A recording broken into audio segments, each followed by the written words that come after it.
जिया हाओ के शब्द सुनकर जू चेनलान की सांस अटक गई। क्या हुआ चेनलान? जिया हाओ उसकी आंखों से गिरते आंसुओं को देखकर घबरा गया। ओह, कुछ नहीं हुआ, बस मैं थोड़ी खुश हूँ और राहत महसूस कर रही हूँ। जिया हाओ की ओर देखते हुए जू चेनलान ने अपना सिर हिलाया। अगर तुमने गलत समझा हो तो माफी चाहती हूँ प्रिय। जिया हाओ स्तब्ध रह गई और फिर एक हल्की हंसी दी। चिंता मत करो, कम से कम आज रात तो नहीं। आज रात तुम्हें सिर्फ मुझ पर ध्यान देना चाहिए। तुम करोगी, है न? जू चेनलान ने मुस्कुराते हुए अपनी आंखें बंद कर लीं। बेशक, मेरे स्वामी। हालांकि आंखें बंद करके लेटने का वह शांतिपूर्ण इशारा कुछ पलों के बाद काम नहीं आया और उसकी आंखें चीख के साथ खुल गईं। आह, तुम कहाँ छू रही हो प्रिय? जू चेनलान महसूस कर सकती थी कि जिया हाओ की उंगलियां धीरे धीरे उसके पवित्र कुएं में घुस रही थीं, उसकी आंतरिक दीवारों के मांस को मोड़कर रगड़ रही थी। ये वास्तव में उत्तेजक था, जिससे उसका निचला शरीर आनंद से सुन्न हो रहा था। हालांकि उसे और भी अधिक आश्चर्य इस बात से हुआ कि जिया हाओ धीरे धीरे उसके शरीर से दूर हो गया, क्योंकि उसका चेहरा उसके निचले क्षेत्र के करीब आ गया था। मेरे प्रिय, इसे इतने ध्यान से मत देखो। शर्मीली होने के बावजूद जू चेनलान की जांघें खुली रहीं, जिससे जिया हाओ उसके निचले होठों को पूरी शान से देख पा रही थी। नहीं नहीं, रुको। जू चेनलान को कुछ एहसास हुआ, हालांकि तब तक बहुत देर हो चुकी थी। जिया हाओ की जीभ बाहर निकली और धीरे धीरे निचले क्षेत्र के गुलाबी होठों के चारों ओर चाटी, धीरे धीरे छेद के अंदर प्रवेश कर गई। जू चेनलान का शरीर कांप उठा, क्योंकि उसे लगा कि यह उसके लिए बहुत ज्यादा था। मत करो, ये बहुत गंदा है। ठीक है, आज तुम्हारा गंदा दिन नहीं है, मैं इतना तो मैनेज कर सकती हूँ। जिया हाओ मुस्कुराए। क्या मैंने नहीं कहा तुम्हें वो आनंद मिलेगा जो तुमने अपने पूरे जीवन में कभी महसूस नहीं किया? आह, ये बहुत अच्छा लगता है। नंगे, मैं आ रहा हूँ। अपनी उंगली और जीभ के कुशल उपयोग से जिया हाओ ने कुछ ही समय में जू चेनलान को संभोग सुख दे दिया। एक नर्म फुसफुसाहट के साथ झरने का पानी उसके पवित्र कुएं से बह निकला, जिसने जिया हाओ के चेहरे और उंगलियों को भिगो दिया। जू चेनलान ने जिया हाओ को उठते और उसके बगल में बैठते हुए देखा तो वह हौंफने लगी। तुम बस मेरे साथ अपना रास्ता क्यों नहीं अपनाते? उसने हौंफते हुए पूछा। आखिरकार फीनिक्स क्लाउड पवेलियन में रहने के अपने वर्षों में उसने अनगिनत बार पुरुषों और महिलाओं के बीच संबंध देखे थे, लेकिन क्या यह इस तरह का कलात्मक था? पुरुष बस मालिश या चाय में अपना समय बिताते हैं, उसके बाद वे वेश्याओं को नंगा करके उनके साथ गुलामों की तरह संभोग करेंगे, और कुछ ही देर बाद वे बस रुक जाएंगे और उनके बगल में लेटकर आराम करेंगे। क्या वेश्याएं इसीलिए नहीं होती? अपने गुस्से को यौन तरीके से बाहर निकालने के लिए। फिर भी वह बहुत अलग है। ऐसा लगता है कि वह धीरे धीरे मेरा स्वाद लेने के लिए अपना समय ले रहा है, धीरे धीरे खिलते हुए फूल की तरह भावनाओं को प्रकट कर रहा है। शायद अपना दिल किसी अजनबी को देना बिल्कुल भी बुरा नहीं है। चेनलान, क्या मैं करूं? हम आगे बढ़ो मेरे प्यारे, मैं आज रात पूरी तरह से तुम्हारी हूँ। जिया हाओ ने मुस्कुराते हुए धीरे धीरे अपनी पैंट उतारी, जिससे उसका छोटा भाई पूरी कठोरता के साथ बाहर आ गया, जिससे जू चेनलान हैरान हो गई। यह काफी मोटा है। जब उसने जिया हाओ के लिंग का आकार देखा तो वह बुदबुदाने से खुद को रोक नहीं पाई। जब जिया हाओ ने खुद को उसके ऊपर रखा तो जू चेनलान के दिल में एक अजीब सी घबराहट पैदा हो गई। रुको, मुझे आश्चर्य है कि क्या हमें थोड़ा समय लेना चाहिए। उसने महसूस किया कि उसका दिल धड़कना बंद हो गया है, क्योंकि उसका पवित्र कुआं धीरे धीरे किसी कठोर और सख्त चीज से अलग हो रहा था। वह महसूस कर सकती थी कि कोई चीज उसे वहां नीचे धकेल रही थी, जिससे उसने चादर को कसकर पकड़ लिया। उन्नग, रुको, ये दर्द कर रहा है। आह, न्याह। उसने अपनी कराहों को दबाने की कोशिश की, ताकि वह जिया हाओ के सामने खुद को इतना अश्लील न दिखाए। हालांकि वह ऐसा करने से खुद को रोक नहीं पाई। जिया हाओ ने अपनी गति बढ़ा दी और उसने जू चेनलान की कमर पकड़ ली। उनका निचला हिस्सा एक दूसरे से रगड़ रहा था। जल्द ही कमरा एक दूसरे से टकराते हुए शरीरों की आवाज से भर गया, साथ ही एक महिला की नर्म कराह भी। जू चेनलान को लगा कि वह जिया हाओ के अलावा किसी और के बारे में नहीं सोच सकती। शो उसके शरीर का इस्तेमाल स्नेही और साथ ही हावी तरीके से कर रहा था। वह महसूस कर सकती थी कि वह उसे पूरी तरह से भर रहा था। उसकी आंतरिक दीवारें उसके मोटे लिंग द्वारा खींच रही थीं। वह आगे झुका और उसे फिर से चूमा। उसकी गति एक बार फिर बढ़ गई। आह, क्यों? यह इतना अच्छा लग रहा है। हाँ। डॉट, क्योंकि यह मैं हूँ, चेन लान। जिया हाओ ने उसे देखते हुए मुस्कुराया। हे, चिंता मत करो, यह अभी शुरू हुआ है। मेरे मन में तुम्हारे लिए बहुत सी बातें हैं। अचानक पलटी खाते हुए जिया हाओ बिस्तर पर घुटनों के बल बैठ गई और जू चेन लान को चारों पैरों पर खड़े होने का निर्देश दिया। डॉगी स्टाइल के बारे में सुनकर जू चेन लान शर्मीली हो गई। अफसोस, जिया हाओ की इच्छा प्रबल हुई, जिससे जू चेन लान चारों पैरों पर खड़ी हो गई और जिया है को अपनी पीठ दिखाई, हल्के उत्साह के साथ अपने कूल्हों को हिलाया। हंग, यह मेरे लिए बहुत मजेदार है। स्पॉट, उंगग, तुम सच में बहुत अच्छी हो, चेन लान। जिया हाओ ने हौंफते हुए कहा और उसने चंचलता से उसकी गांड पर थप्पड़ मारा। लेकिन तुम स्थिर नहीं रह सकती, अभी से हिलना शुरू करो। हाँ, मेरी प्यारी। पीछे से उसके हाथों को लगाम की तरह खींचते हुए जिया हाओ ने अचानक एक आक्रामक हमला किया और प्यार भरी क्रूरता के साथ जू चेनलान को पीटना शुरू कर दिया। जू चेनलान को लगा कि उसका शरीर विशाल समुद्र में एक छोटी नाव की तरह लहरा रहा है और खुशी की लहरें उसके ऊपर टूट रही हैं।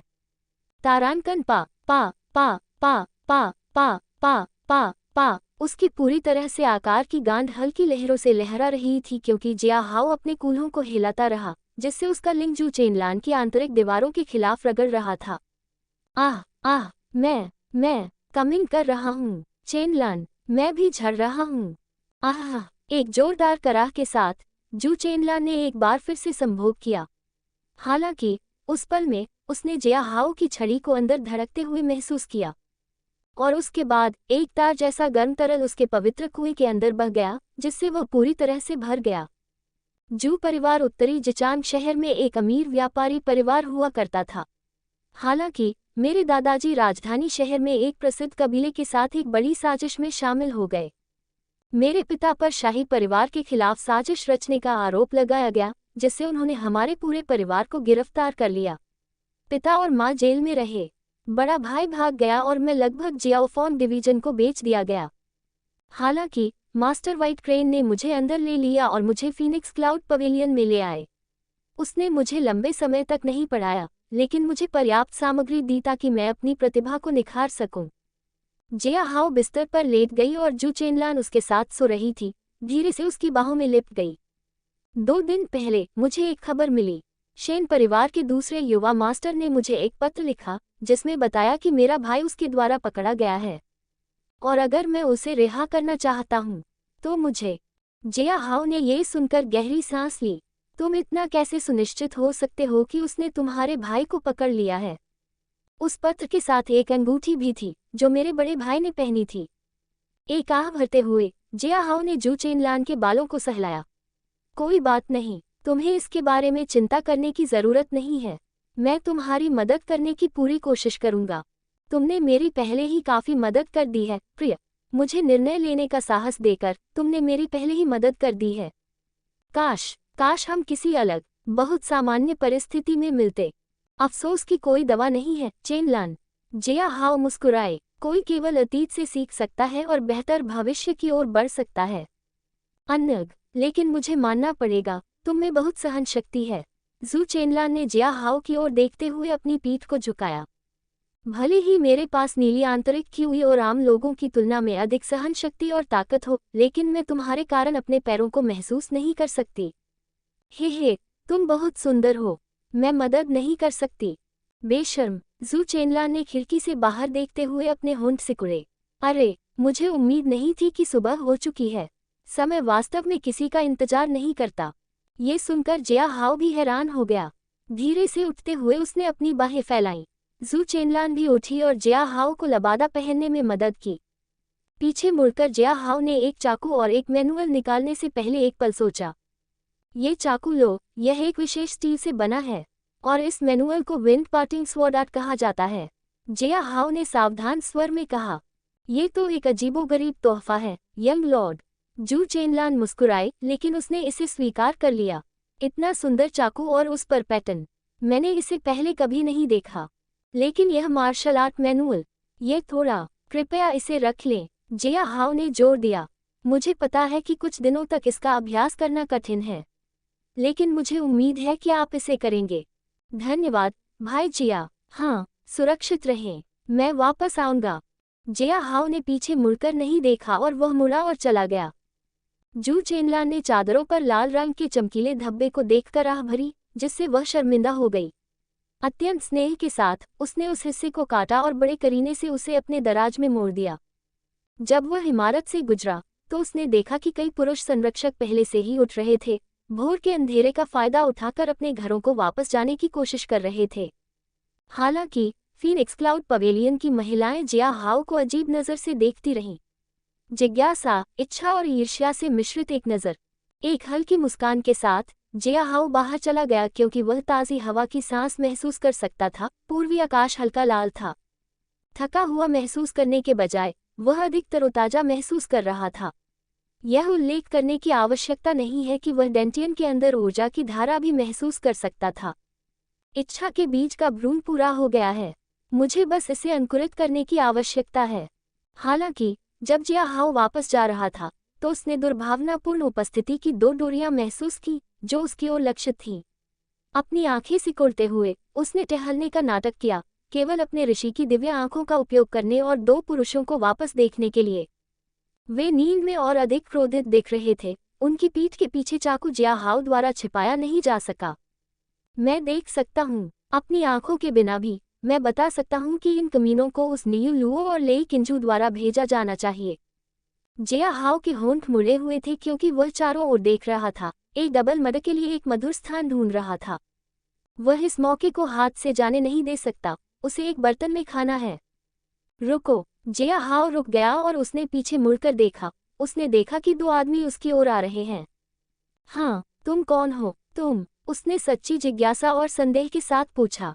हे, तुमने फीनिक्स क्लाउड पवेलियन में अपनी रात का आनंद लिया? हुआ, एक आदमी ने नाक भान सिकुड़ी। लगता है तुम उन अमीर रेशमी लोगों में से एक हो। तुमसे क्या लेना देना है? जिया हाओ ने कंधे उचका दिए।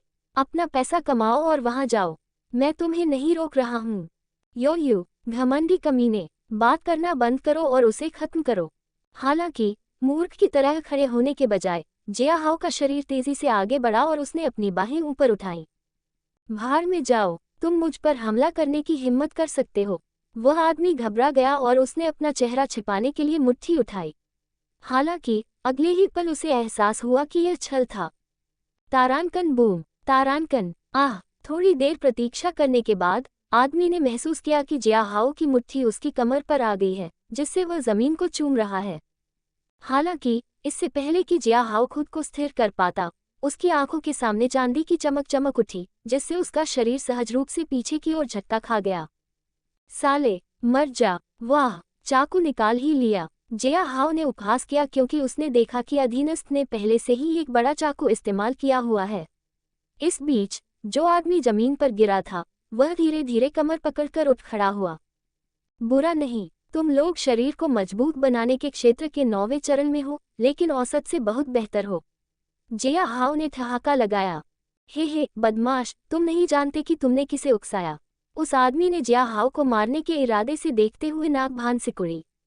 कोई बात नहीं, तुम आज मरने वाले हो, मुझे शक है। जिया हाओ ने गपशप में समय बर्बाद नहीं किया क्योंकि उसके हाथ में एक दमिश्क चाकू दिखाई दिया, जो सुबह के सूरज की कमजोर किरणों को शानदार ढंग से प्रतिबिंबित कर रहा था। जैसे ही अधीनस्थ और जिया हाओ के चाकू टकराए, जिया हाओ का चाकू चमक उठा, जिससे प्रतिद्वंद्वी के चाकू का एक बड़ा हिस्सा टूट गया। जैसे ही झटका लगा, अधीनस्थ रुक गया, और ये कुछ सेकंड जिया हाओ के लिए उसके सीने में चाकू घोंपने के लिए पर्याप्त थे। नहीं, दूसरे आदमी ने अपने दोस्त को बचाने के लिए छलांग लगाई। हालांकि जिया हाओ का शरीर मुड़ गया क्योंकि उसने उसे वापस मुक्का मारने की कोशिश की। हैरानी की बात है कि उस आदमी ने अपनी सारी ऊर्जा इकट्ठा की और जिया हाओ को नीचे धकेल दिया। हालांकि जिया हाओ ने संकोच नहीं किया और एक अपरकिक मारा, जिससे उस आदमी का जबड़ा लगभग कुचल गया। तारानकन पीएफएफएफटी, एक मुंह में खून भरकर खांसते हुए वह आदमी लुढ़क गया। जिया हाओ ने अपने अधीनस्थ के शव से अपना खंजर निकाला और दूसरे व्यक्ति को भी मार डाला। फिर शवों को चमत्कार के बर्तन में फेंक दिया और फिर वहां से चला गया। महान यान साम्राज्य में हत्या अभी भी एक बड़ा अपराध है, बेशक कम या बिना किसी समर्थन वाले लोगों के लिए। एक बार पकड़े जाने पर उन्हें जेल में डाल दिया जाएगा या मौत की सजा मिलेगी। लेकिन शुक्र है कि जिया हाओ के पास लाशों से निपटने का एक सही तरीका है। झू हुआ के विपरीत यहाँ कोई भी कुछ भी देखने वाला नहीं है। ठीक है, अगर कोई नोटिस करने वाला नहीं है तो कोई भी नोटिस नहीं करेगा। जीवन शक्ति से भरपूर मांस और आत्मा को अवशोषित करना। प्रगति दर पूरी होने के करीब है। होस्ट 4 में से 2 चीजें चुन सकता है। धमकी कम, बेसिक फिस्ट तकनीक कम, कुटिल चाल मध्यम, स्विफ्ट डैगर आर्ट्स मध्यम। लॉन्ग विंग ने बिना सोचे समझे बेसिक फिस्ट तकनीक और स्विफ्ट डैगर आर्ट्स को चुन लिया। आखिरकार वे दूसरों से बहुत बेहतर थे। ये बेसिक फिस्ट तकनीक एक जन्मजात प्रतिभा की तरह है। मेरी जन्मजात समझ पहले से ही बहुत बढ़ गई है, लेकिन इसके साथ मुझे लगता है कि मुट्ठी तकनीकों की मेरी समझ बढ़ जाएगी। स्विफ्ट डैगर आर्ट्स के लिए यह एक मार्शल आर्ट तकनीक की तरह लगता है। खैर, कुछ नहीं से बेहतर है। यह मेरे चाकुओं के साथ अच्छी तरह से मेल खाएगा। जिया हाओ ने अपने दमिश्क चाकू पर एक नज़र डाली जो थोड़ा मुड़ा हुआ था और किनारे का थोड़ा हिस्सा कुंद हो गया था। हालांकि ये दमिश्क है, फिर भी यह टोफू की तरह लोहे को काटने की अवस्था तक नहीं पहुंचा है। अरे, मेरे कपड़ों पर वाकई खून के कुछ धब्बे लग गए हैं, लेकिन कम से कम मैंने उनसे ढेर सारी नकारात्मक भावनाओं को आत्मसात कर लिया।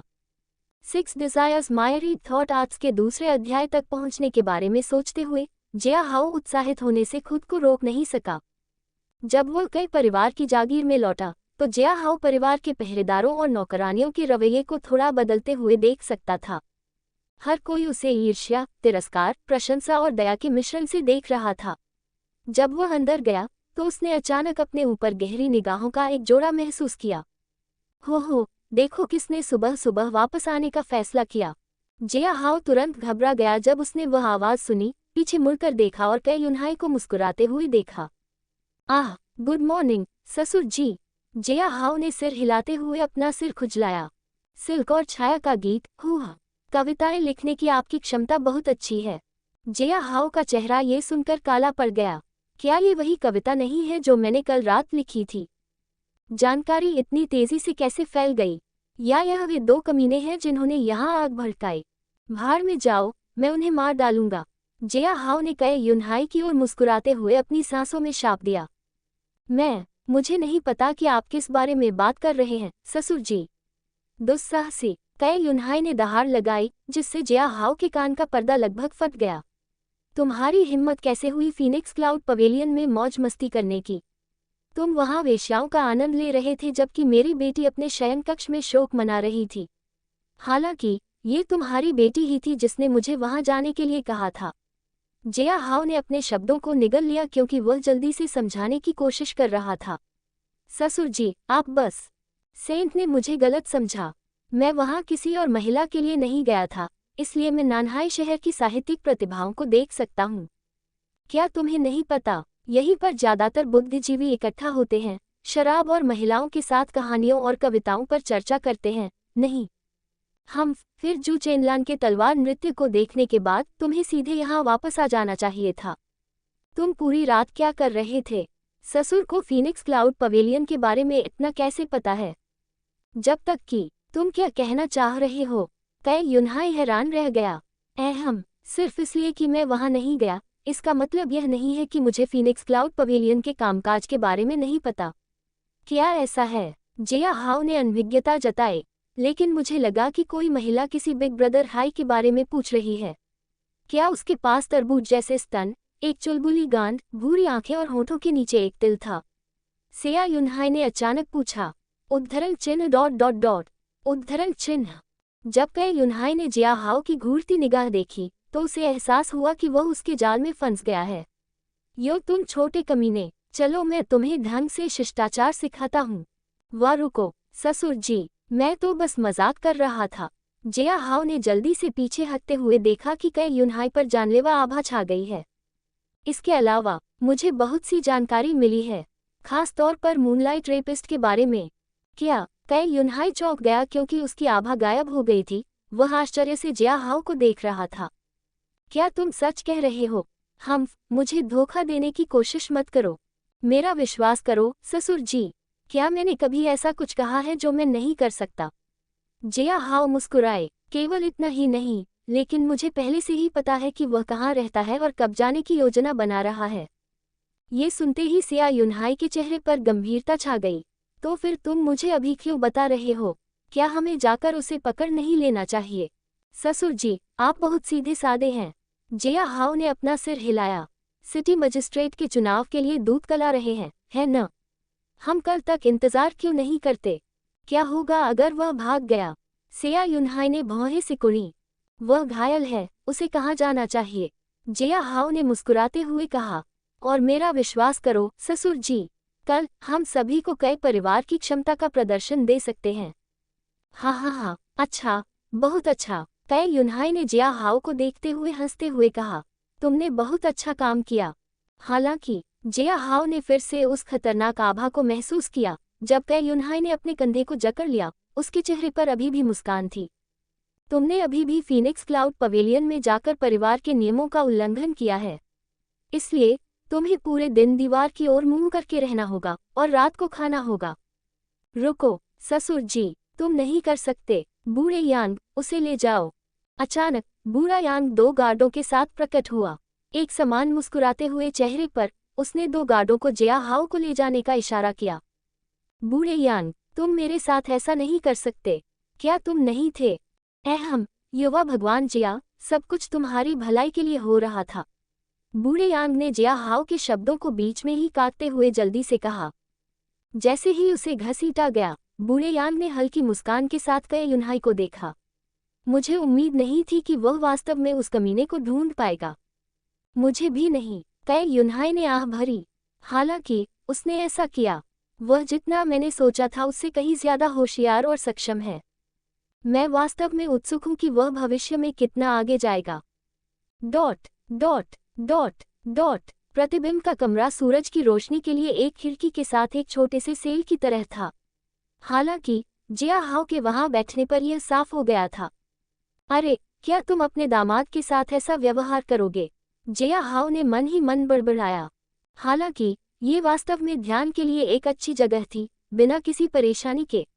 अपनी आंखें बंद करके उसने एक ही समय में गोल्डन अरहत वज्र बॉडी आर्ट और 6 डिजायर्स मायरी थॉट आर्ट दोनों को प्रसारित किया। अचानक उसने अपने डेंटियन में ऊर्जा की तेजी महसूस की, क्योंकि यह एक छोटा चक्रवात बनाने लगा था। मैंने पहले ही एक छोटा चक्रवात संघनित कर लिया है। यह ऊर्जा एकत्रीकरण चरण है। बस थोड़ा सा और मैं पूर्ण परिवर्तन चरण तक पहुंच जाऊंगा। गोल्डन अरहत वज्र बॉडी तकनीक का पहला अध्याय समाप्त करूंगा। उसे आश्चर्य हुआ कि क्या उसके शरीर ने कल रात जू चेनलान की आंतरिक क्यूई को अवशोषित कर लिया था। क्या इसका मतलब यह है कि गोल्डन अरहत वज्र बॉडी आर्ट एक दोहरी साधना तकनीक है? मुझे संदेह है वे भिक्षु इसके सख्त खिलाफ हैं। तो क्या ये हो सकता है 6 डिजायर्स मायरी थॉट आर्ट? या ऐसा इसलिए है क्योंकि मैं कोई ऐसा व्यक्ति हूं जो उन दोनों को विकसित कर रहा हूं? थोड़ी देर तक विकसित करने के बाद जिया हाओ ने 6 इच्छाओं के असंख्य विचार कला पर ध्यान केंद्रित किया। इच्छा का बीज पहले से ही अखरोट जितना बड़ा था, जिसमें विभिन्न रंगों के धुएं के साथ स्पंदन हो रहा था। जैसे जैसे जिया हाओ ने इसे धीरे धीरे और अधिक परिष्कृत किया, बीज टूट गया और एक छोटा सा पौधा दिखाई दिया। 3 पंखुड़ियां, प्रत्येक 2 रंगों का मिश्रण थीं। इसने एक अजीब सी खुशबू दी, जिससे किसी को अनगिनत भावनाओं का मिश्रण महसूस हुआ। 6 इच्छाएं, असंख्य विचार कला। दूसरा अध्याय। अचानक पौधा मुड़ता और मुड़ता हुआ बढ़ने लगा, क्योंकि यह बची हुई नकारात्मक ऊर्जा को खा गया था। हालांकि यह एक पौधे जैसा दिख रहा था, लेकिन जिया हाओ को लगा कि यह एक अधिक मानवीय आकार है। हालांकि ध्यान दिए बिना जिया हाओ ने दूसरे अध्याय का मंत्र जप किया, जिससे पौधे की शक्ति धीरे धीरे प्रसारित होने लगी। एक व्यक्ति की चेतना और दुनिया की चेतना जुड़ी हुई है। जब एक चेतना काफी मजबूत हो जाती है, यह आसानी से दूसरे को प्रभावित कर सकता है। हालांकि दूसरे चरण पर पहुंचने पर आप मुश्किल से शक्ति का उपयोग कर सकते हैं। आप निश्चित रूप से भ्रम पैदा कर सकते हैं। दूसरे अध्याय की शक्ति मतिभ्रम, सम्मोहन और दूसरे के मनोविज्ञान को प्रभावित करना है। ये पहले अध्याय का बहुत अधिक विस्तृत संस्करण है, जो जिया हाओ को किसी को वास्तव में नियंत्रित करने में सक्षम बनाता है। हालांकि ये पौधे में संग्रहीत भावनाओं की ऊर्जा के साथ साथ आध्यात्मिक ऊर्जा का उपभोग करेगा। इसलिए जिया हाओ को अभी भी हर समय दूसरों की भावनाओं को इकट्ठा करना था। हालांकि यह अभी भी सरल है। तीसरे अध्याय तक पहुंचने के लिए भावनाओं की एक और बहुतायत की आवश्यकता होगी। संभवतः इच्छा के बीज के लिए मुझे जितनी आवश्यकता थी, उससे 10 गुना अधिक। जिया हाओ ने बड़बड़ाया। इसके साथ ही भावनाओं को समझने की उसकी समझ भी बढ़ गई, और थोड़े प्रयास से वह अनुमान लगा सकता था कि दूसरा व्यक्ति क्या सोच रहा है या सच या झूठ बोल रहा है। अचानक उसका ध्यान भंग हो गया क्योंकि उसने जोर से चरमराहट के साथ दरवाजा खुलते सुना। युवा भगवान, कृपया उठो, रात हो चुकी है। मिनमिन की आवाज गूंज उठी। वह आश्चर्यचकित थी जब उसने अंधेरे में जिया हाओ को ध्यान की मुद्रा में बैठे देखा। दीपक उसके सुंदर चेहरे को हल्का सा रोशन कर रहा था। जिस क्षण उसने अपनी आंखें खोली, मिनमिन को अचानक अपनी दृष्टि धुंधली महसूस हुई। यह ऐसा था जैसे अचानक फूलों से भरे घास के मैदान में खड़ा हो और सूरज उसके सिर पर चमक रहा हो। क्या हुआ मिनमिन? मिनमिन ने अलौकिक आवाज सुनी जब उसने अपना सिर उठाया और देखा कि जिया हाओ उसके पास ही खड़ा था। वह इतना सुंदर और आकर्षक लग रहा था, मिनमिन खुद को उसकी बाहों में गिरने से रोक नहीं पाई। मिनमिन, आह! मिनमिन ने जल्दी से चारों ओर देखा, प्रतिबिंब की परिचित कोशिका और जिया हाओ को अपने सामने खड़ा देखा। क्या हुआ? मुझे लगा कि मैं मिनमिन, मुझे लगता है कि तुम पहले से ही इस युवा गुरु से मोहित हो चुकी हो, है ना? जिया हाओ ने मुस्कुराते हुए बाहर निकलते हुए कहा। पहले से ही दिवास्वप्न देख रही हो? नहीं, ऐसा नहीं है। मिनमिन ने जल्दी से मुड़कर देखा। कृपया मेरे साथ आइए, यंग मिस आपके साथ भोजन करना चाहती हैं। हे, मुझे लगता है कि मेरी तकनीक कारगर है, जिया हाओ ने मन ही मन हंसते हुए कहा। रात हो चुकी है। जिया हाओ हैरान था, उसे पूरा दिन ध्यान करने की उम्मीद नहीं थी। सिर हिलाते हुए वह मिनमिन के पीछे चला गया। जब वह आंगन में दाखिल हुआ तो उसे लैंप की रोशनी में कई यिक्सू की आकृति दिखाई दी, जो सावधानीपूर्वक खाने की मेज सजा रही थी। एक प्यारी महिला, एक पर्दा लपेटा हुआ, हमेशा बैठी, भौहें सिकुड़े हुए, उसकी खूबसूरत आंखें। मैं उसके गालों को आंसुओं से भीगा हुआ देख सकता हूँ। मैं उसका दिल नहीं देख सकता, तो वह किससे नफरत करती है? जिया हाओ की कविता सुनते ही कई यिक्सू रुक गई। उसे देखते ही उसके होंठ फड़कने लगे। उसके पति के अलावा और कौन? वेश्यालय की महिलाओं के साथ कौन गया? पत्नी, मुझे लगा कि तुमने मुझे वहां जाने की अनुमति दी है। जिया हाओ ने अपना सिर खुजलाया। अगली बार मैं तुम्हें एक इमारत से कूदने के लिए कहूंगा। क्या तुम भी ऐसा करोगे? ये लड़की, हालांकि जिया हाओ को ऐसे ही जवाब की उम्मीद थी, लेकिन जब उसने ये सुना तो वह लगभग लड़खड़ा गया। मैं करूंगा, पत्नी, जब तक मैं तुम्हारी गोद में अपनी आंखें बंद कर सकता हूँ। कौवा मुंह, तुम ऐसी बातें कैसे कह सकते हो? कई यिक्सू उठी और जिया हाओ के मुंह को अपनी हथेली से बंद कर दिया। ऐसा लग रहा था कि वह उसकी अनौपचारिक बातचीत से नाराज है। हालांकि अगले ही पल उसने अपनी हथेली वापस खींच ली क्योंकि उसने महसूस किया कि जिया हाओ के होंठ उसके नीचे फड़फड़ा रहे थे। हे, पत्नी की हथेली बहुत नर्म और सुगंधित है। मैं इसे फिर से चूमना चाहता हूँ। हम्फ, बदमाश। कई यिक्सू शर्मा गई और उसने पलटकर अपने दिल को शांत किया और शान से बैठ गई। मैंने पिताजी से सुना, तुम्हें मूनलाइट रेपिस्ट का पता चल गया। पत्नी सही कह रही है। हम कल अपने सभी दुश्मनों पर अचानक हमला करने के लिए उसका इस्तेमाल कर सकते हैं। जिया हाओ ने धीरे से पकौड़ी को सॉस में डुबोया और खाया। लेकिन आपको उसका स्थान इतनी जल्दी कैसे मिल गया? पूरा शहर उसे ढूंढने की कोशिश कर रहा था, फिर भी आपने उसे एक ही दिन में पकड़ लिया। कई यिक्सू ने अपनी भौहें ऊपर उठाईं। उसका असली नाम होम चाओ है। वह एक अजीब मार्शल आर्ट का अभ्यास करता है और उसके पास बैंगनी रंग की सच्ची क्यूई है, जो उसे चुपके और चपलता में माहिर बनाती है। इसके अलावा उसका भेस बदलने का कौशल भी बेहतरीन है। अगर आप उसके ठीक बगल में खड़े हों तो भी आप उसे नोटिस नहीं कर पाएंगे। तो फिर आपको कैसे पता चला? सेया यिक्सू ने उत्सुक स्वर में पूछा। अच्छा, मैंने बस सुरागों का अनुसरण किया। जिया हाओ ने मुस्कुराते हुए सुगंधित दवा स्टोर से अपनी पूरी प्रक्रिया के बारे में संक्षेप में बताया और कैसे उसने दवाओं की खरीद का पता लगाया और आखिरकार मध्यम आयु वर्ग की महिला से टकराया। ये सुनकर कई यिक्सू जिया हाओ की कहानियों से मोहित हुए बिना नहीं रह सकी। उसे यह स्वीकार करना पड़ा कि हालांकि जिया हाओ परेशान करने वाला हो सकता है, उसका दिमाग किसी से भी ज्यादा तेज था जिसे उसने कभी देखा था। मैं देखती हूँ, कल उसे सबसे दर्दनाक तरीके से मार दिया जाएगा, कई यिक्सू ने ठंडी आवाज में कहा। उसने पहले ही बहुत सारी निर्दोष महिलाओं को नुकसान पहुंचाया है। चिंता मत करो, पत्नी, उसे वह मिलेगा जिसका वह हकदार है। जिया हाओ मुस्कुराया। इस मौके का उपयोग करते हुए वह अपनी पत्नी के कोमल हाथों को पकड़ना चाहता था, लेकिन कई यिक्सू ने इसे महसूस किया और उसकी हथेली को हटा दिया। महिलाओं से मैंने अफवाह सुनी कि यंग मास्टर जिया फीनिक्स क्लाउड पवेलियन में बहुत प्रसिद्ध हो गया। उद्धरण चिन्ह। जिया हाउ का चेहरा हिल गया क्योंकि उसने चुप रहना चाहा। कई यिक्सू को ध्यान से देखा। तुम मुझे कितनी बार इससे परेशान करोगे? जब तक मैं चाहूं, कई यिक्सू ने रूखेपन से जवाब दिया। जिया हाउ ने ये सुनकर बड़बड़ाया, मुझे लगता है कि मैंने तुम्हारे लिए जो उपहार तैयार किया था वह अब किसी काम का नहीं है। यह मेरी गलती है। जब कई यिक्सू ने जिया हाउ की बड़बड़ाहट सुनी तो उसके कान खड़े हो गए। क्या तुम किस बारे में बात कर रहे हो? उसने बनावटी जिज्ञासा से पूछा। उपहार?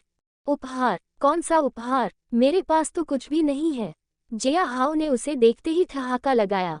हम्फ, परेशान करने वाला। कई यिक्सू ने जल्दी जल्दी खाना खत्म करते हुए अपने गाल फुलाए। मैं वापस सोने जा रही हूँ। मैं तुम्हारे साथ नहीं आऊंगी। जिया हाउ बोली, मैं अपनी मार्शल आर्ट का अभ्यास करने की सोच रही हूँ। कई यिक्सू ने पीछे मुड़ते हुए कुछ देर के लिए विराम लिया। उसका चेहरा एक पल के लिए नर्म हो गया, फिर सामान्य ठंडक वापस आ गई। मिनमिन, उसे वह बोतल दे दो जो मैंने पहले तैयार की थी। हाँ, यंग मिस। मिनमिन ने सिर हिलाया और बाहर चली गई। थोड़ी देर बाद वह वापस लौटी और जिया हाउ को एक जैड बोतल दी। ये बॉडी टेम्परिंग पिल है जो झू वुया ने अपने बेटे के लिए खरीदी थी। यंग मिस ने इसे यंग लॉर्ड के लिए बचाकर रखा था। मिनमिन मुस्कुराए। अचानक जिया हाउ का दिल गर्म हो गया जब उसने ये सुना। उसे बताओ कि मैं इसके लिए आभारी हूँ। तुम खुद जाकर क्यों नहीं बताती? मिनमिन ने पूछा। क्योंकि मैं अब अभ्यास करने जा रही हूँ। जिया हाउ हंसा और प्रशिक्षण यार्ड में चलते हुए मुड़ा। अंदर 2 गोलियां थीं, जिनमें से प्रत्येक एक हल्की औषधीय खुशबू दे रही थी। बिना देर किए उसने दोनों को अपने मुंह में डाल लिया। मुझे उम्मीद है कि मैं कल पूर्ण परिवर्तन चरण तक पहुंच जाऊंगा। ऊर्जा पानी की एक धारा की तरह थी जो धीरे धीरे उसके डेंटियन में ऊर्जा चक्रवात के अंदर इकट्ठा हो रही थी।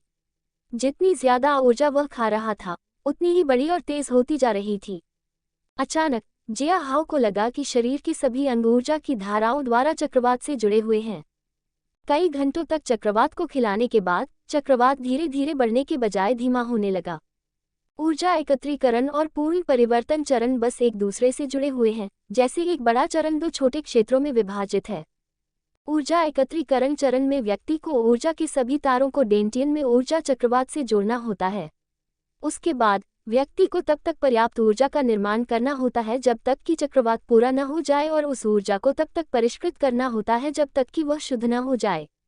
ऊर्जा जितनी शुद्ध होगी, पूर्ण परिवर्तन चरण में प्रभाव उतना ही बेहतर होगा। आखिरकार आपके शरीर को पूरी तरह से बदलने के लिए भी उसी ऊर्जा की आवश्यकता होगी। दोनों गोलियों में आश्चर्यजनक मात्रा में ऊर्जा होती है जिसे पचाना आसान था, और इससे प्राप्त ऊर्जा और उसके डेंटियन के अंदर की ऊर्जा से जिया हाउ को लगा कि वह जल्द ही पूर्ण परिवर्तन चरण तक पहुंच जाएगा। तारांकन, बूम बूम तारांकन। वह अपने शरीर के अंदर की दबी हुई गड़गड़ाहट को सुन सकता था क्योंकि चक्रवात ने एक के बाद एक ऊर्जा की तरंगों को तरंगों की तरह भेजा था। शरीर ब्रह्मांड का वाहन है। शरीर में देखो, ब्रह्मांड में देखो। ऊर्जा वहाँ है जैसे जमीन के नीचे पानी है। किसी को इसे खोदकर धीरे धीरे खुद को बदलने के लिए इसका इस्तेमाल करना चाहिए। उसके शरीर में गड़गड़ाहट और भी बढ़ गई क्योंकि वह महसूस कर सकता था कि ऊर्जा उसके मांस और हड्डियों में घुस रही है, उसकी अस्थि मज्जा और मेरिडियन के साथ बह रही है। पूर्ण परिवर्तन। दर्द के एक डंक ने जिया हाउ को अपने दांत खींचने पर मजबूर कर दिया, लेकिन उसने एक भी आवाज नहीं निकाली। उसके मांस के फैलने के साथ उसकी हड्डियां चरमरा रही थीं। जिया हाउ महसूस कर सकता था कि शरीर की आंतरिक संरचना पूरी तरह से मिश्रित हो रही थी, जैसे कि वे ब्लेंडर में गिर रही हों। जिया हाउ को ऐसा दर्द महसूस हुआ जो उसने पहले कभी महसूस नहीं किया था, और उसके पूरे शरीर पर गोलियों की तरह पसीना आ गया। हालांकि जिया हाउ ने दृढ़ता बनाए रखी क्योंकि उसे एहसास हुआ कि यह उसके शरीर को मजबूत कर रहा था, उसे बेहतर बना रहा था। बूम तारांकन। ऐसा लगा जैसे अचानक कोई भारी दरवाज़ा खुल गया हो और ताज़ी हवा का झोंका अंदर आ गया हो। जिया हाउ महसूस कर सकता था कि ऊर्जा उसके डेंटियन में भावर में बदल रही थी और दर्द सुखद गर्मी में बदल गया था। जैसे जैसे समय बीतता गया, ऊर्जा गायब हो गई और यह उसके डेंटियन में एक छोटे से मंच में संघनित हो गई। जिस क्षण जिया हाउ ने अपनी आंखें खोली और खड़ा हुआ, उसके सिर पर पहले से ही सूरज चमक रहा था। वह अपने शरीर को बेजोड़ ताकत और अंतहीन जोश से भरा हुआ महसूस कर सकता था, जिसे उसने पहले कभी महसूस नहीं किया था। और यह भी कि वह अपने डेंटियन में धुंध जैसी ऊर्जा को अपने शरीर के सभी हिस्सों में आसानी से घुमा सकता था और इसका इस्तेमाल हमला करने के लिए कर सकता था। रॉक नक्काशी उंगली, सफाई हथेली और पानी ले जाने वाले कदम। तकनीकों के नाम असामान्य थे, उनमें से प्रत्येक सिर्फ एक ही रुख वाला हमला था। वास्तव में इन तकनीकों को मठ में अपने दैनिक जीवन में मदद करने के लिए कनिष्ठ भिक्षुओं द्वारा विकसित किया गया था।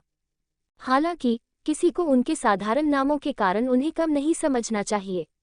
पूरी शक्ति के साथ इस्तेमाल किए जाने पर उन्हें आसानी से दुश्मन को हराने के लिए मार्शल आर्ट का इस्तेमाल किया जा सकता है। जिया हाओ एक पत्थर की पटिया पर चला गया और स्टोन कार्विंग फिंगर का इस्तेमाल किया। एक ही झटके से उसने पत्थर पर दिखाई देने वाले निशान छोड़ दिए, जिससे वह चकित हो गया। उसके बाद उसने क्लींजिंग पाम की कोशिश की, जिसमें थोड़ी अधिक ऊर्जा खर्च हुई। हालांकि वह आसानी से एक विशाल पत्थर को कुछ फीट दूर धकेलने में कामयाब रहा। इन तकनीकों का इस्तेमाल किया जा सकता है ऊर्जा का उपयोग किए बिना। हालांकि ये सिर्फ इतना है कि प्रभाव बहुत कम होगा, लेकिन चूंकि मेरी शारीरिक शक्ति काफी बढ़ गई है, यह मेरे लिए एकदम सही है। तारांकन गड़गड़ाहट। गड़गड़ाहट। तारांकन। जिया हाओ ने अपना पेट पकड़ लिया क्योंकि उसकी अभिव्यक्ति कठोर हो गई थी। लेकिन पहले मुझे कुछ खाने दो, मैं पूरी तरह से थका हुआ महसूस कर रहा हूँ। Dot dot dot dot. कौन जानता है, लेकिन अगर ऐसा हुआ तो कई परिवार की हैसियत और भी बढ़ जाएगी। जैसे ही वे सिटी लॉर्ड के मनों में पहुंचे, कई यूनहाई वहां कतार में खड़ी गाड़ियों को देखने से खुद को रोक नहीं पाए। मुझे लगता है कि इंपीरियल कैपिटल से मेहमान पहले ही आ चुके हैं, कई यूनहाई ने गहरी आवाज में कहा। स्टीवर्ड यी, क्या आप तैयार हैं? हाँ मेरे भगवान। स्टीवर्ड यी ने सिर हिलाया और अपनी बाहें ऊपर उठाईं। सभी अपने घोड़े को आराम दें और भगवान के पीछे अंदर जाएं। हो, मुझे लगता है कि मेरी किस्मत बहुत अच्छी है क्योंकि सिटी लॉर्ड सु खुद मेरा स्वागत करने आए हैं। कई यूनहाई ने ईमानदारी का एक भी अंश नहीं बोलते हुए कहा। आप हमेशा की तरह स्वस्थ और मजबूत दिख रहे हैं, जनरल कई। सु मिंग ने कई यूनहाई को देखा और एक हल्की मुस्कान दी। मेरे विनम्र निवास में आपका स्वागत है। हे, विनम्र? तो मेरा निवास एक आधी बनी हुई झोपड़ी होगी। कई यूनहाई ने हल्के से हंसी उड़ाई। ठीक है, मेरा मानना है कि यह सब महामहिम की कृपा है। सु मिंग ने हल्के से मुस्कुराते हुए पीछे मुड़ते हुए कहा। गार्ड को अपने हथियार बाहर ही छोड़ने चाहिए। कई यूनहाई ने सिर हिलाया, जबकि गार्ड ने अपने पैर पटकते हुए अपने हथियार बाहर रख दिए। हालांकि कई यूनहाई के पास अभी भी तलवार थी जब वह अंदर गया।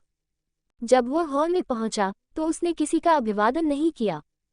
हालांकि जब उसकी नज़र किसी पर पड़ी तो वह आश्चर्यचकित हो गया।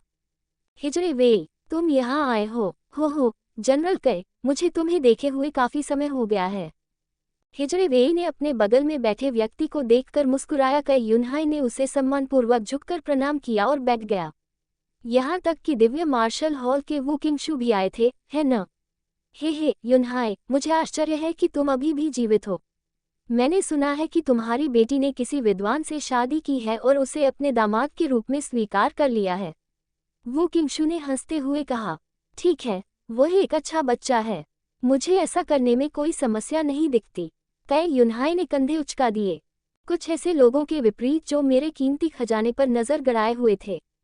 ये कहते हुए उसकी नज़र नील चाओ और शेनलियान पर पड़ी, जो बेपरवाही से बैठे थे।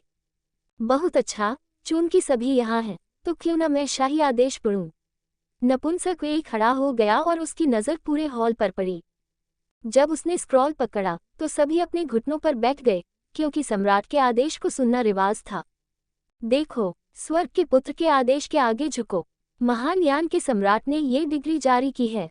मजिस्ट्रेट का काम महामहिम और शाही दरबार की ओर से आम लोगों के लिए न्याय सुनना और उसे बनाए रखना है। वह शाही दरबार का अवतार और प्रतिबिंब होगा उन लोगों के लिए जो शाही शहर में आने में असमर्थ हैं। नानहाई शहर और उसके अंतर्गत आने वाली काउंटियों के लिए महामहिम एक सिटी मजिस्ट्रेट का चुनाव करेंगे। नामांकित व्यक्ति हैं कई परिवार के जनरल कई यूनहाई, सुओ परिवार के विद्वान सु गैंग और 5वें डिवीजन के ही यचेंग। हाल ही में मूनलाइट रेपिस्ट नामक एक राक्षस पूरे पश्चिमी प्रांत में उत्पात मचा रहा था। जो उसे पहले पकड़ लेगा, चाहे वह जीवित हो या मृत, और उसे दिव्य मार्शल हॉल को सौंप देगा, उसे नानहाई सिटी मजिस्ट्रेट की उपाधि धारण करने की अनुमति दी जाएगी। जैसे ही नपुंसक वेई ने इसे पढ़ना समाप्त किया, वू किंगशू ने सभी की ओर देखा। तो मुझे आशा है कि सभी यहाँ की परिस्थितियों को समझते हैं। क्या किसी के पास उसके बारे में कोई सुराग है? मेरे पास है, तय युनहाई ने शांति से उत्तर दिया। हमारे परिवार ने पहले ही उसे खोज लिया है। तय युनहाई की बात सुनकर सभी के चेहरे पर भाव बदल गए। जनरल कई, मुझे नहीं लगता कि आप इस मामले को गंभीरता से ले रहे हैं, सू मिंग ने व्यंग्य किया। नानहाई सिटी के सिटी गार्ड्स ने पूरे शहर को छान मारा, फिर भी उन्हें उसका एक भी सुराग नहीं मिला। और अब तुम कह रहे हो कि तुम्हें वह मिल चुका है। शायद मेरे कई परिवार के गार्ड्स तुम्हारे जैसे अक्षम नहीं हैं। तय युनहाई ने नाक भान सिकुड़ी। ये तो बिल्कुल बेतुका है। शेन लियांग भी ठहाके लगाकर हंसा। अगर तुम्हें उसकी जानकारी मिल गई है तो तुमने उसे गिरफ्तार क्यों नहीं किया? मैंने कहा कि हमें उसका सुराग मिल गया है, इसका मतलब यह नहीं है कि हमने उसे अभी तक पकड़ लिया है, तय युनहाई ने बेपरवाही से जवाब दिया। बस, वू किंगशू ने चिल्लाकर सबको चुप करा दिया। अच्छा, ये देखकर अच्छा लगा कि सभी लोग उत्साहित हैं। अपराधी को पकड़ने के लिए इसका इस्तेमाल क्यों न किया जाए? मैं यहाँ काफी समय तक रहूंगा, इसलिए मैं देखूंगा कि कौन सबसे ज्यादा योगदान देने वाला है। इंतजार करने की जरूरत नहीं है, मिस्टर वू, मैं अपराधी को लेकर आया हूँ। अचानक एक आवाज ने सभी को चौंका दिया। जब वे दरवाजे की तरफ देखने लगे, बूढ़ा यांग एक लाश ले जा रहा था और उसे फर्श पर फेंक दिया।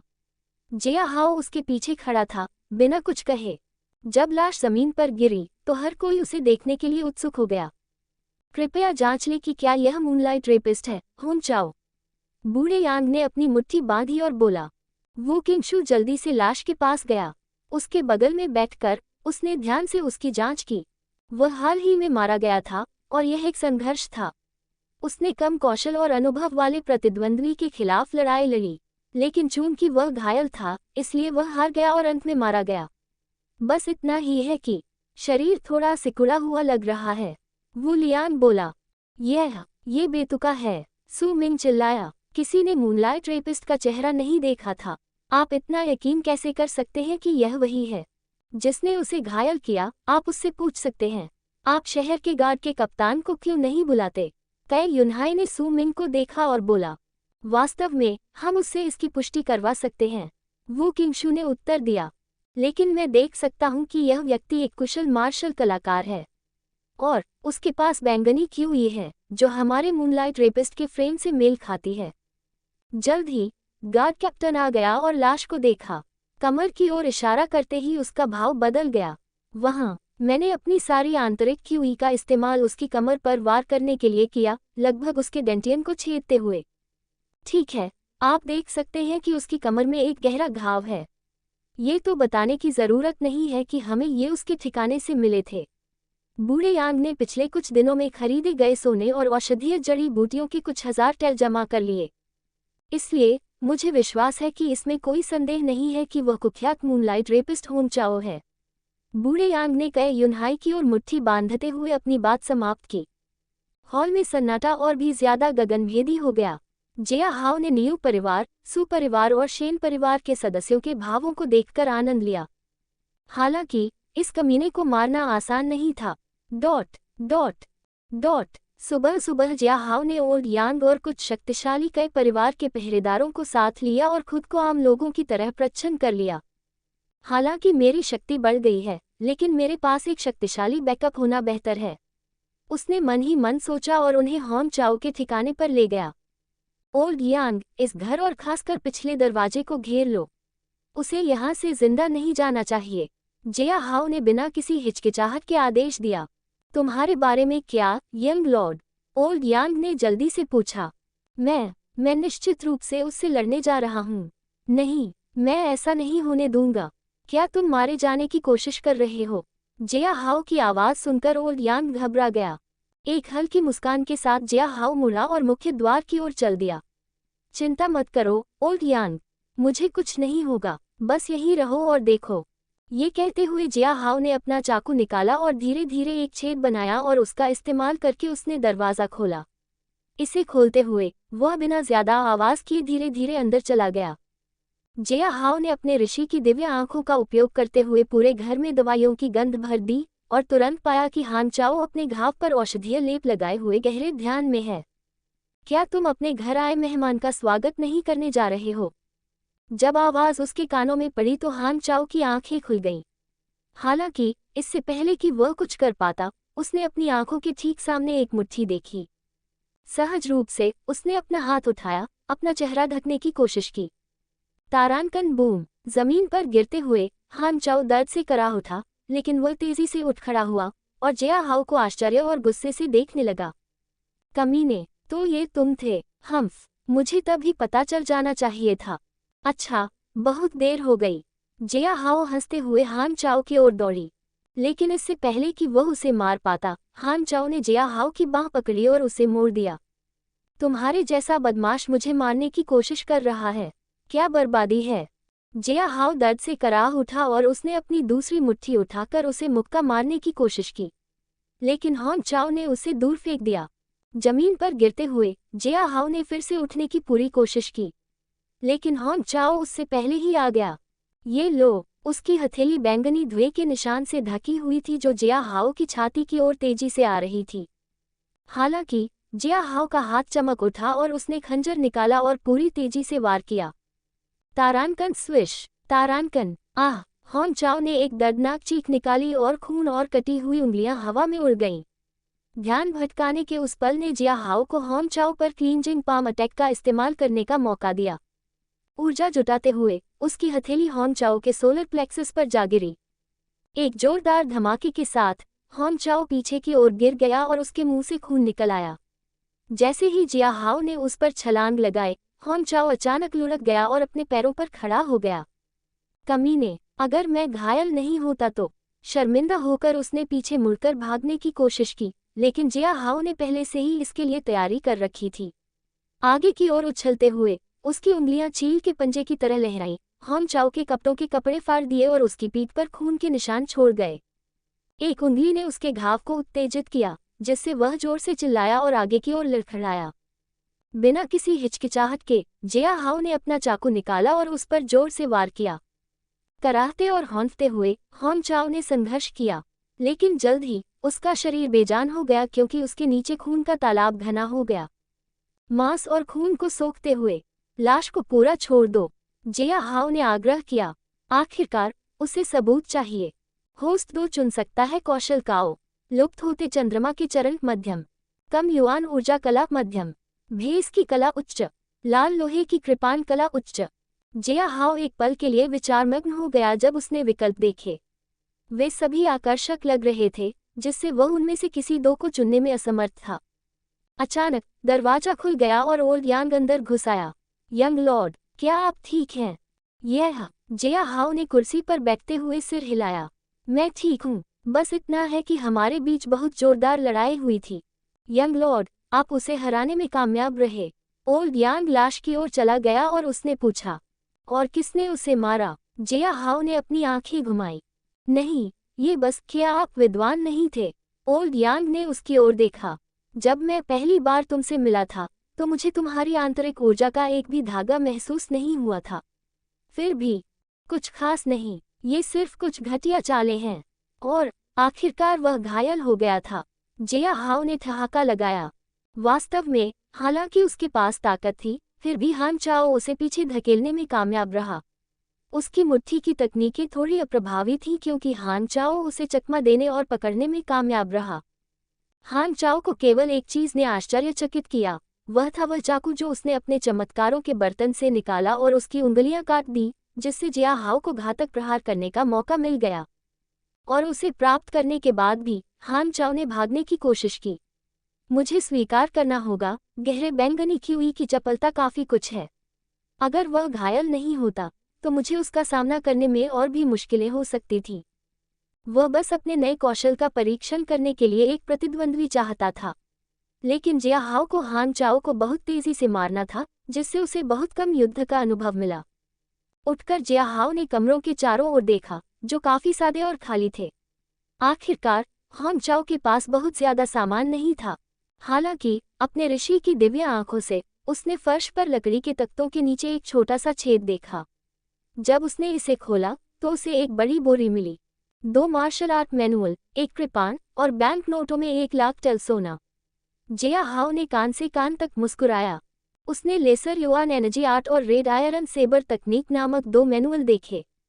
चूंकि अब मेरे पास इनका लिखित मैनुअल है, इसलिए मैं आसानी से अन्य 2 पुरस्कार चुन सकता हूँ।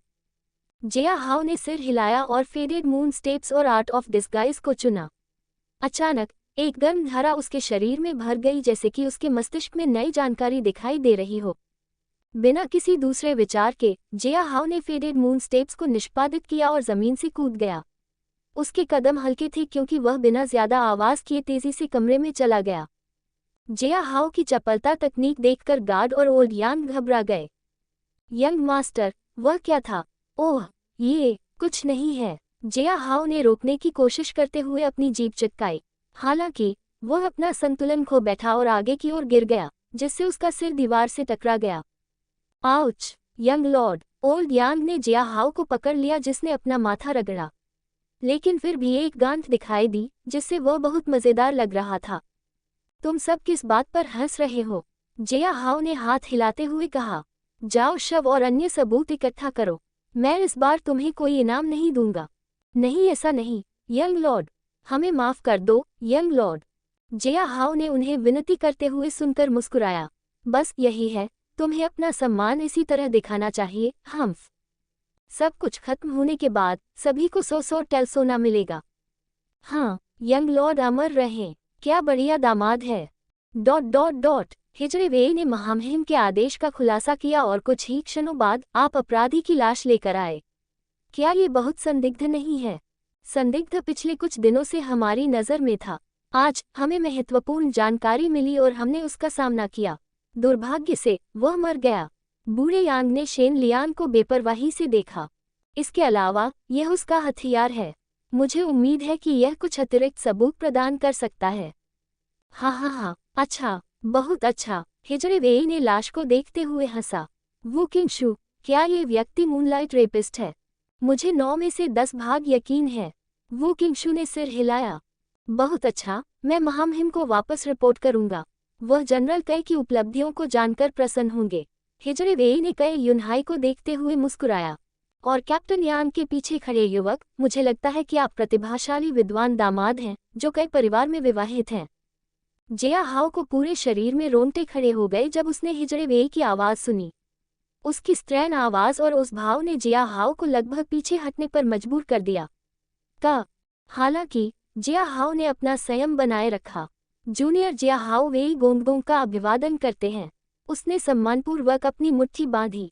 क्या मजबूत यांग ऊर्जा है, सूरज की तरह शुद्ध और गर्म। तय युनहाई ने वाकई एक अच्छा दामाद चुना है।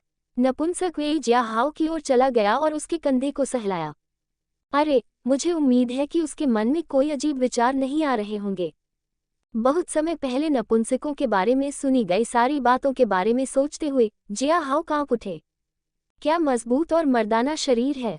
अच्छा, मुझे लगता है कि तुमने भी इस कमीने को पकड़ने में कैप्टन यान की मदद की होगी, है न? वह हंसा। चिंता मत करो, तुम मुझे अंकल कह सकते हो। अंकल वे, मेरी भूमिका बहुत छोटी थी। मैंने अभी कुछ सुराग जुटाए हैं, जिससे हमें मूनलाइट रेपिस्ट का पता चल गया है। जिया हाओ ने विनम्र स्वर में कहा। आगे बढ़ो, मुझे बताओ कि किस तरह के सुराग ने तुम्हें उस तक पहुंचाया। ये सुनकर जिया हाओ ने शुरू से अंत तक सब कुछ समझाते हुए सिर हिलाया।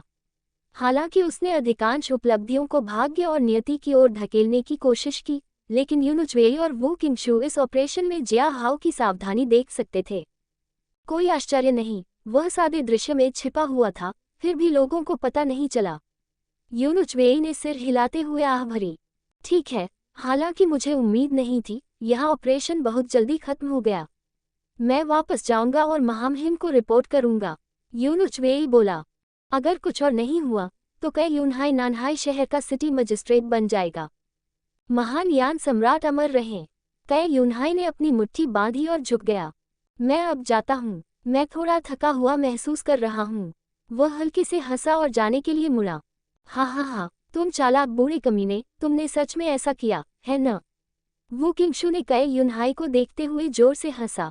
मुझे उम्मीद है कि तुम मुझे शराब की कुछ जार दोगे। हाँ, जब भी तुम चाहो। कई यूनहाई ने हंसते हुए सिर हिलाया। उसकी नज़र हॉल में मौजूद बाकी सभी लोगों पर पड़ी।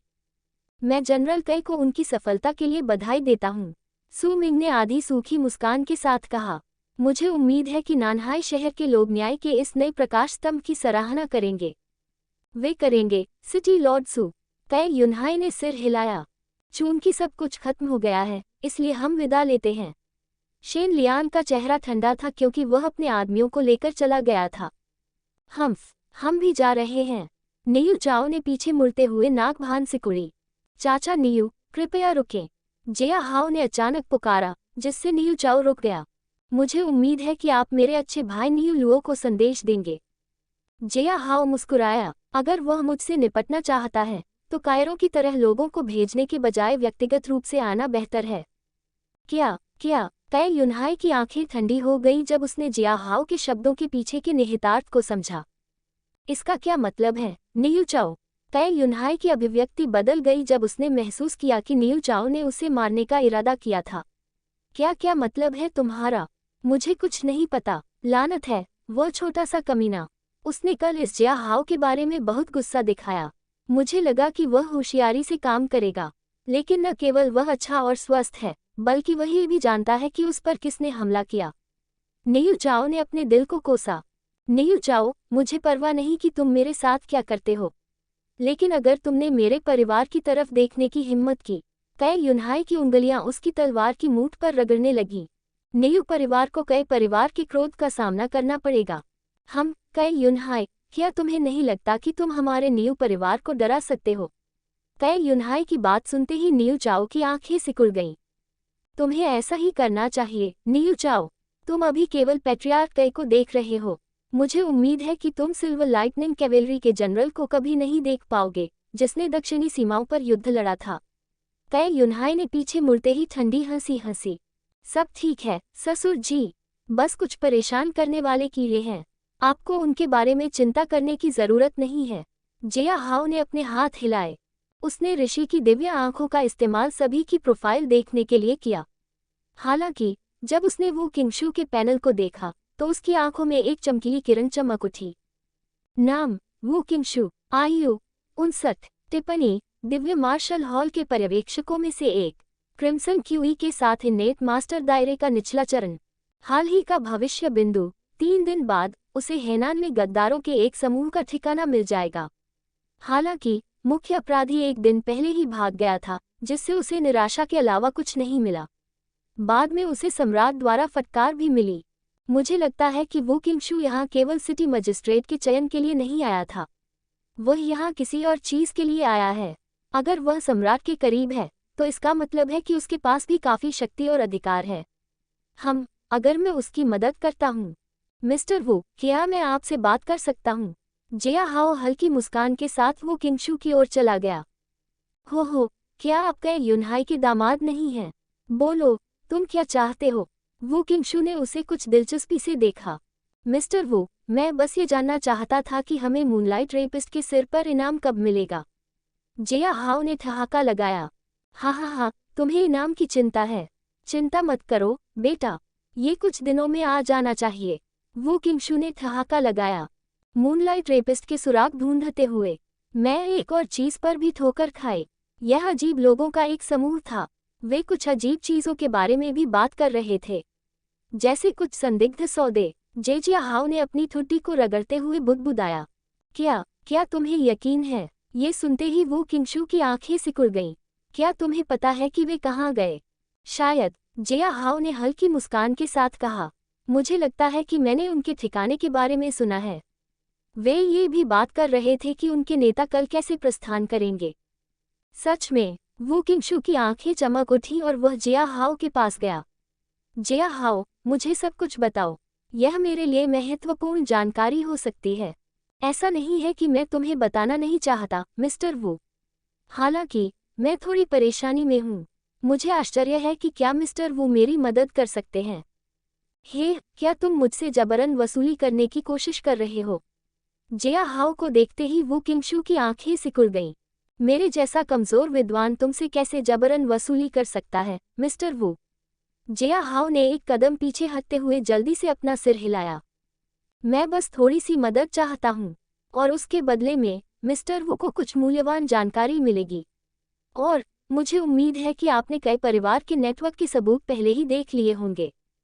ये कहते हुए उसने हल्की मुस्कान के साथ हॉन चाओ की लाश की ओर इशारा किया। वू किंगशु जिया हाओ को देखते हुए गहरी सोच में पड़ गया। बोलो, तुम क्या चाहते हो? कुछ खास नहीं, मैं बस इतना चाहता हूं कि तुम एक व्यक्ति को गिरफ्तार करो और उसे सुरक्षित रखो। जिया हाओ बोली। एक व्यक्ति को गिरफ्तार करो? तुम किसके बारे में बात कर रहे हो? वू किंगशु ने अपनी भौहें उठाईं। जू परिवार का सबसे बड़ा युवा स्वामी, वह वर्तमान में शेन परिवार द्वारा गुप्त रूप से कैद है। जिया हाओ ने अपनी हथेली रगड़ी। एक अपराधी को पकड़ना लेकिन उसे शाही अधिकारियों को न सौंपना और उसे गुप्त रूप से रखना, मुझे यकीन है कि यह नियमों के खिलाफ है न? हालांकि अगर आप उसे गिरफ्तार भी कर लेते हैं तो मुझे उम्मीद है कि आप उस पर कुछ दया दिखाएंगे और कम से कम उसे जेल में जिंदा रहने में मदद करेंगे। आप ऐसा क्यों कर रहे हैं? क्या वह आपका दोस्त है? वास्तव में ऐसा नहीं है। जिया हाओ ने अपना सिर खुजलाया। मैंने उसकी बहन के साथ सोया था और शेन परिवार उसके भाई का इस्तेमाल करके उसे ब्लैकमेल करने की कोशिश कर रहा है। मैं नहीं चाहता कि शेन परिवार सफल हो, इसलिए मैं केवल आपकी मदद मांग सकता हूँ। जहाँ तक आप उसे शेन परिवार की पकड़ से बाहर निकालने जा रहे हैं, मैं जानता हूँ कि मिस्टर वो एक सक्षम व्यक्ति हैं। मैं इसे आपके लिए छोड़ देता हूँ, लेकिन संदिग्ध लोगों के स्थान के लिए मुझे केवल इतना पता है कि वे हेनान गांव में छिपे हुए हैं। मिस्टर वू को वहां सावधानी से जाना चाहिए और उन सभी को एक साथ पकड़ना चाहिए। जिया हाओ ने ये कहा और जाने के लिए मुड़ गया। मुझे उम्मीद है कि मिस्टर वू मेरे भरोसे को धोखा नहीं देंगे। जिया हाओ को जाते हुए देखकर वू किंगशु चुप हो गया। जब वह मुड़ा तो उसकी आंखों में एक रहस्यमयी रोशनी भर गई। और थर्ड, हाँ मेरे प्रभु, हीनान गांव में छापा मारने वाली टीम तैयार करो और सभी निकास द्वार बंद कर दो। साथ ही ये भी जांचने की कोशिश करो कि शेन परिवार ने अपने तहखाने में जू परिवार के सबसे बड़े युवा स्वामी को पाया है या नहीं। जैसा तुम चाहो। इसके अलावा इस कमीने का सिर काट दो और इसे राजधानी भेज दो। वू किंगशु ने जाने के लिए मुड़ते हुए कहा। जिया हाओ, क्या ये है? कितना मजेदार है। डॉट डॉट डॉट तुम वू किंगशु के साथ क्यों घूम रहे हो? तय युनहाई ने जिया हाओ की ओर देखा। कुछ नहीं, बस कुछ सौदे कर रहा हूँ। जिया हाओ मुस्कुराए। ससुर जी, वू किंगशु किस तरह का व्यक्ति है? मुझे उम्मीद है कि वह ऐसा व्यक्ति नहीं है जो पुल पार करने के बाद उसे जला देता है। वू किंगशु ऐसा व्यक्ति नहीं है। तय युनहाई ने अपना सिर हिलाया।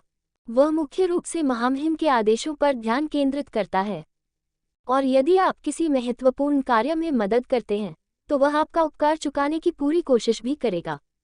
तो दिव्य मार्शल हॉल क्या है? जिया हाओ ने उत्सुक स्वर में पूछा। 2 विभाग हैं जो सीधे महामहिम के आदेश के तहत काम करते हैं, स्केल ड्रैगन हॉल और दिव्य martial hall. Scale dragon hall साम्राज्य के आंतरिक मामलों की देखभाल करता है, जिसमें आम लोग और बाकी सब कुछ शामिल है। दिव्य मार्शल हॉल केवल मार्शल आर्ट समुदाय को नियंत्रण में रखने के लिए बनाया गया था। दोनों अलग अलग विभाग हैं, लेकिन सम्राट के अधीन काम करते हैं। जल्दी करो और दावत की व्यवस्था शुरू करो। कुलपति कई को सिटी मजिस्ट्रेट के रूप में चुना गया है। क्या तुम सच कह रहे हो? क्या इसका मतलब है कि हमारे कई परिवार की प्रतिष्ठा बढ़ने वाली है? हे भगवान, हम मजिस्ट्रेट के घर बन गए हैं। लीरो अपने कमरे में घबराहट से टहल रही थी जब उसकी बूढ़ी नौकरानी भागती हुई आई। जब उसने खबर सुनी तो लीरो खुशी से फूली नहीं समाई।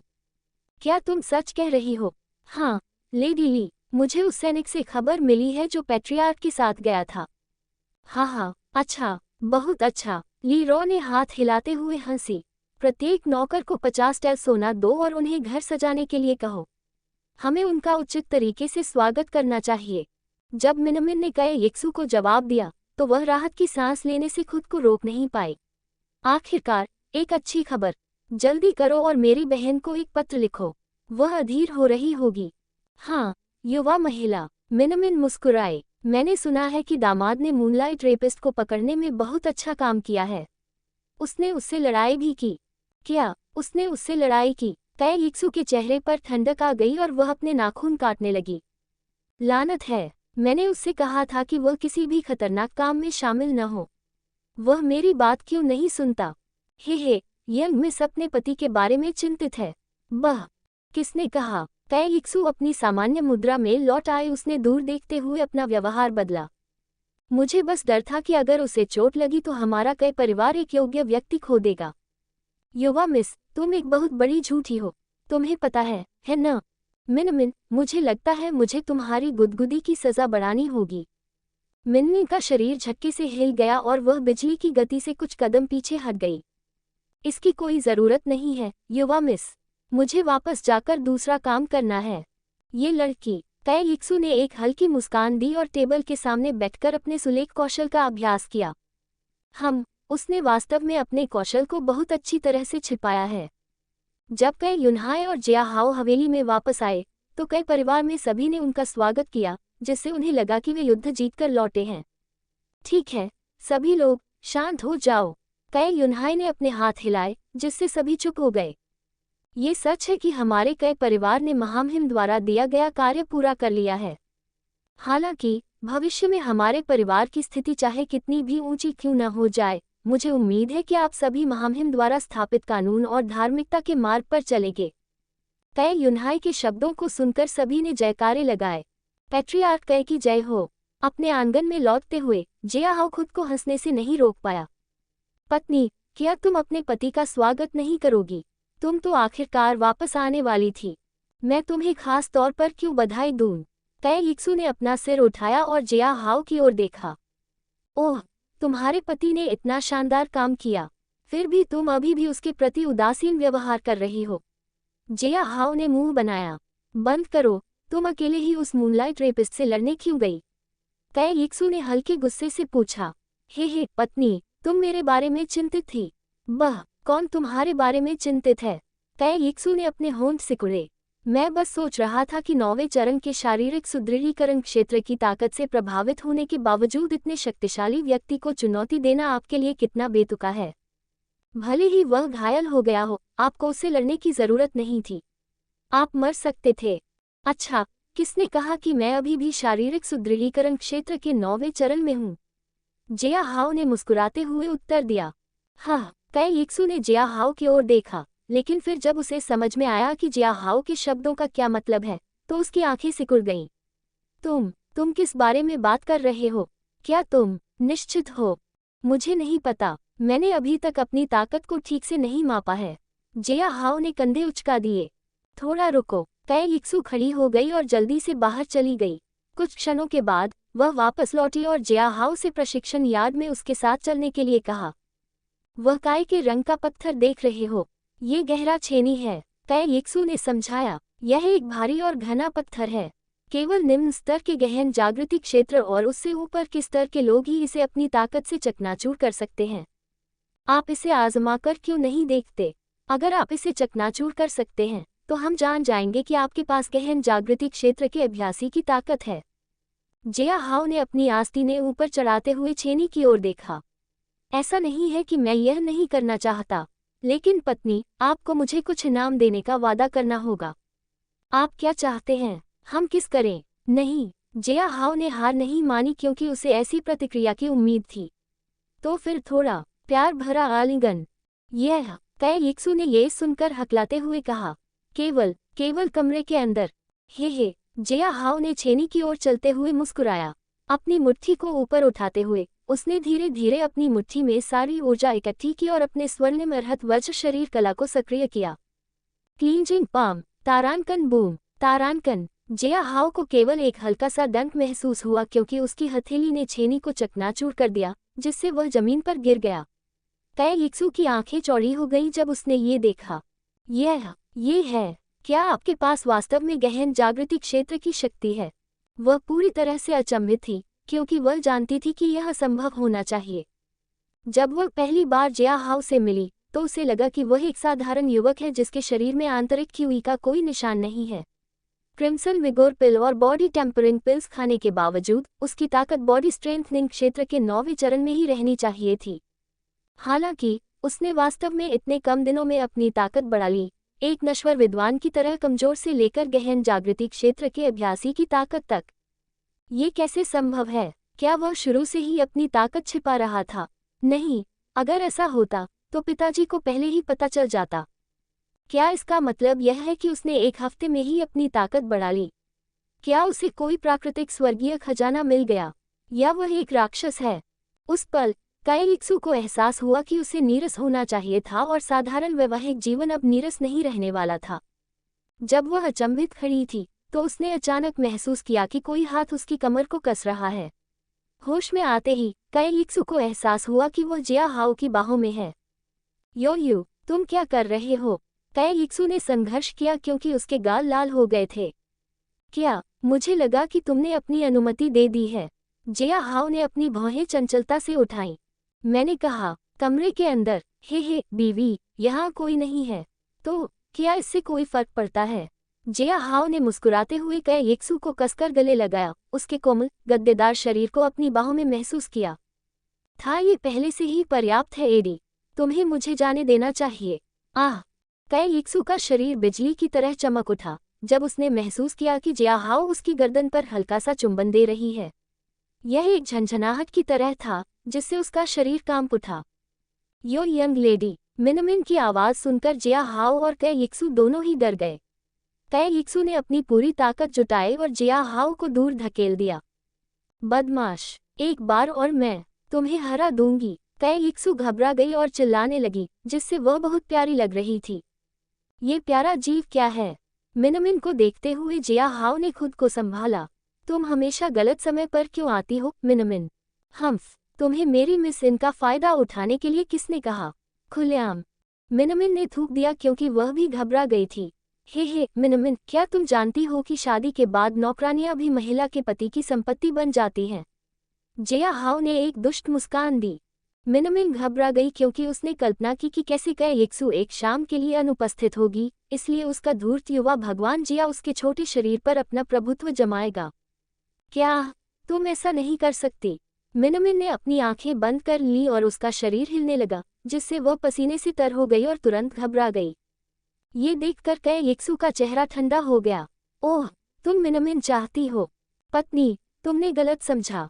जिया हाओ की अभिव्यक्ति बदल गई क्योंकि वह जल्दी से पीछे हट गया। मैं इसे बाद में देखूंगा। काइलिक्सू ने मिनमिन को देखते हुए नाक सिकुड़ी। क्या हुआ मिनमिन? आह, कुछ नहीं। तुम्हारी माँ तुमसे मिलना चाहती है यंग लेडी। मिनमिन ने सिर झुकाया। काइलिक्सू ने सिर हिलाया और मिनमिन के पीछे चली गई। जब वे दोनों बाहर निकले, काइलिक्सू ने फिर से मिनमिन की ओर देखा। क्या है? तुम और क्या कहना चाहती हो? यंग लेडी, मैंने फीनिक्स क्लाउड पवेलियन से यंग लॉर्ड के बारे में कुछ अफवाहें सुनी हैं।